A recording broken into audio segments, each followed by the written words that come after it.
A gente começa essa edição falando de uma decisão do Congresso Nacional de, agora há pouco, derrubando um veto feito pelo presidente Lula para liberar mais gastos públicos neste ano de eleições. A Câmara e o Senado derrubaram esse veto e agora, então, portanto, está permitida a transferência de recursos e doações da União, do poder público, mesmo naquele período de 3 meses que antecedem a eleição e que antes era proibido. Nesse clima de abriu a porteira, portanto, passa boi, passa boiada, os deputados e senadores também derrubaram um veto que impedia a transferência de recursos para municípios que estão inadimplentes. Porque se estão inadimplentes é porque a gestão das contas públicas está muito ruim. Mas agora com a derrubada desse veto, fica tudo bem, eles vão poder gastar mais sem problema. A gente vai a Brasília com a nossa repórter Thaisa Medeiros, que acompanhou essa votação e traz mais detalhes. Thaisa, boa noite, bem-vinda ao Hora H. Obrigada, Thaís. Ótima noite a você e a todos. Hoje foi dia de sessão conjunta do Congresso Nacional para análise dos vetos presidenciais e foram derrubados 4 vetos dados pelo presidente da República, Luiz Inácio Lula da Silva. Então, começo falando desse veto às doações da União, doações federais a estados e municípios naquele período de 3 meses que antecedem ali as eleições. O primeiro turno das eleições até a posse de quem de fato foi eleito, é o chamado defeso eleitoral, esse prazo em que é vedado esse tipo de doação, tipo de repasse de recursos. Com essa derrubada desse veto, então, a partir de agora fica permitido que a União, o poder público, possa fazer doações de bens, de dinheiro ou benefícios, mesmo em período eleitoral,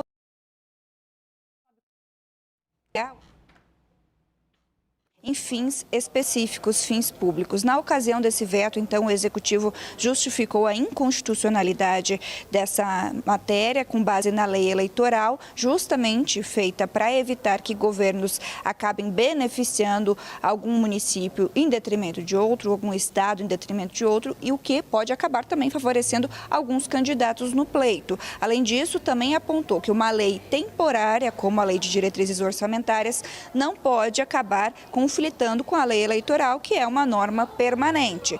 E diante disso, a gente lembra que houve um detalhamento ali, uma análise técnica pelo Congresso Nacional, pelas 2 casas, em que corroborava com esses argumentos utilizados pelo Executivo na hora do veto. Esse parecer dizia que o entendimento levou em conta evitar o uso da máquina pública para prestigiar candidatos e ter igualdade entre os diferentes candidatos, estando ou não no exercício do mandato.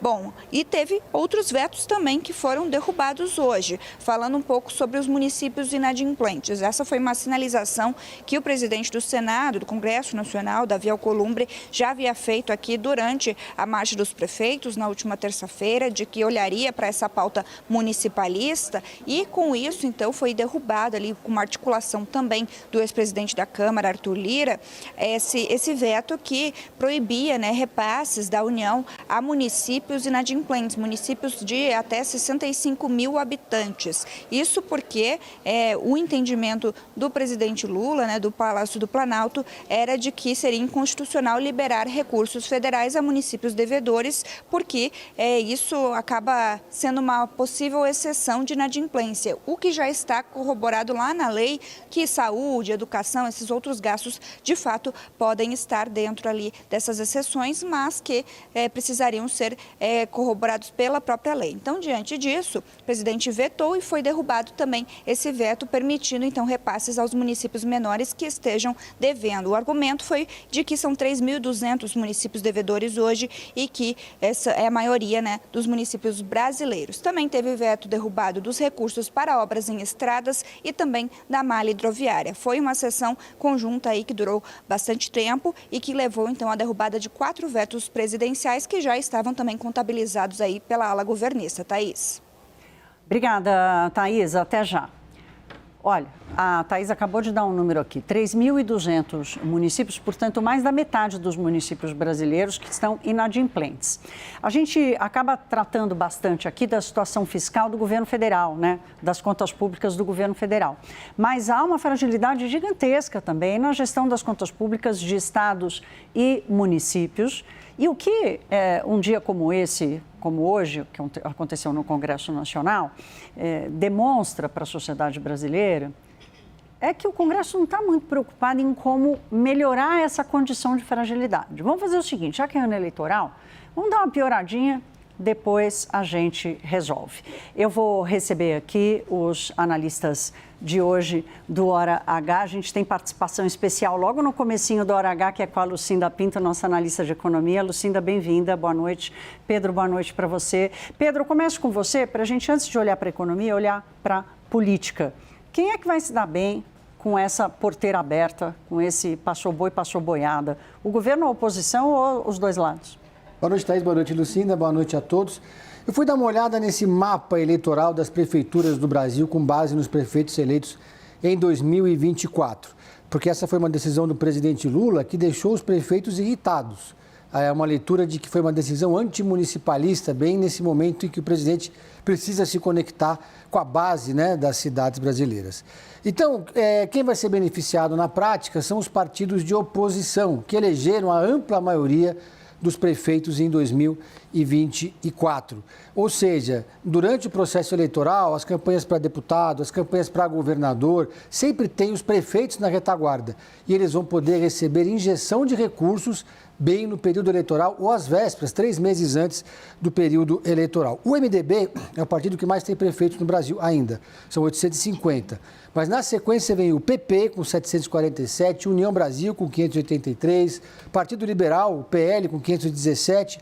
Aí o partido de esquerda com mais prefeitos eleitos é o PSB, de Geraldo Alckmin. E o PT está lá atrás, bem quase na lanterna dos grandes partidos, com 253 prefeitos eleitos em 2024. Claro que nesse meio do caminho alguns prefeitos mudam de partido, mas aqui em São Paulo, por exemplo, o partido com o maior número de prefeituras disparado é o PSD de Gilberto Kassab, com mais de 200 prefeituras, que vão poder receber recursos na veia do Congresso Nacional de emendas durante o período eleitoral, para inaugurar uma pracinha, uma rua ou um show, às vezes um show de um cantor sertanejo com dinheiro de emenda. A emenda vale para tudo, é um negócio que funciona muito bem em ano eleitoral. Então, uma medida que os prefeitos agora estão reclamando, vai passar pela promulgação ou não do presidente Lula. Se o presidente Lula não promulgar, que eu acho que é o que deve acontecer, volta para o Davi Alcolumbre, que ele, sim, fez esse gesto e fez esse discurso defendendo os prefeitos. É claro que a oposição já está capitalizando. A Bia Kicis subiu à tribuna para dizer que o governo quer manter o povo na miséria, quer manter o povo escravo do Bolsa Família. É a politização máxima desse discurso, Lucinda. E aí agora quero te ouvir do efeito econômico disso. Eu chamei a atenção aqui para a fragilidade da gestão das contas públicas no país. A gente acaba focando bastante no governo federal. Aliás, hoje, entrevista especial aqui no Hora H. Daqui a pouco damos mais informações, vamos manter vocês no suspense. Lucinda, qual é o risco que você enxerga?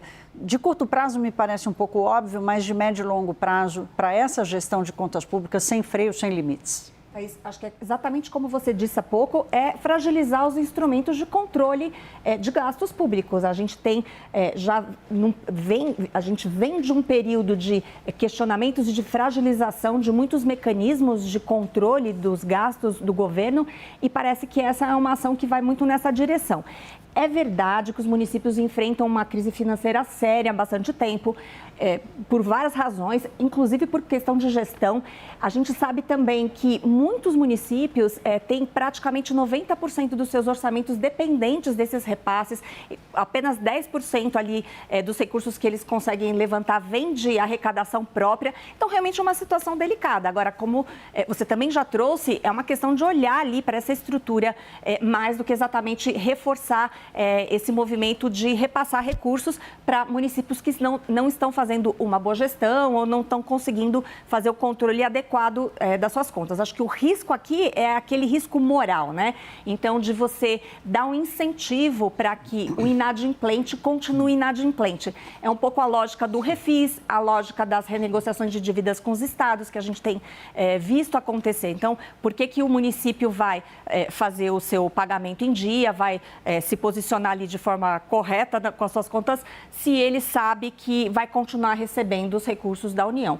É exatamente esse o ponto mais importante. E tem uma questão mesmo de confiança, né, nos instrumentos que estão sendo criados para controlar. Então, se existe uma determinação de que você precisa fazer o pagamento, caso você não faça, você vai deixar de receber, você acaba colocando em fragilidade todos os outros instrumentos de controle de contas públicas. É mais ou menos assim, se você pagou em dia, você vai receber. Se você não pagou em dia, você também vai receber, Pedro. Não, só para complementar, porque para evitar um desgaste maior com esses cabos eleitorais que são os prefeitos, o presidente Lula anunciou que vai liberar 4,7 bilhões de reais para o Fundo de Participação dos Municípios. Fizeram esse acordo para dar uma compensada. Então, deram um discurso para os governistas no plenário. Eu quero só, para fechar esse primeiro tema aqui do Aragá, gente, trazer a seguinte realidade aqui dos estados e municípios. Muita coisa que prejudicou as contas dos municípios brasileiros aconteceu por decisões do Congresso Nacional. Cito, por exemplo, os pisos salariais de professores, de agentes de saúde, de agentes sociais, que é uma conta que o Congresso Nacional decide para fazer politicagem e cai sobre os municípios. A gente recebeu essa semana o presidente da Confederação Nacional dos Municípios, preocupado, por exemplo, com o efeito da escala 6x1, mas ele falou também dessa avalanche de contas que o Congresso cria. Nesse movimento de vamos fazer aqui um agradinho, especialmente quando a oposição está no comando e tem a maior parte dos benefícios, e depois ver como paga a conta. Então, é claro que tem município que é mal gerido? Tem, mas a maioria deles acaba recebendo uma conta que foi criada lá em Brasília, com esse clima de politicagem, e depois ninguém sabe como pagar. Tem outro dado interessante, Thaís, que nos números do Ministério do Trabalho,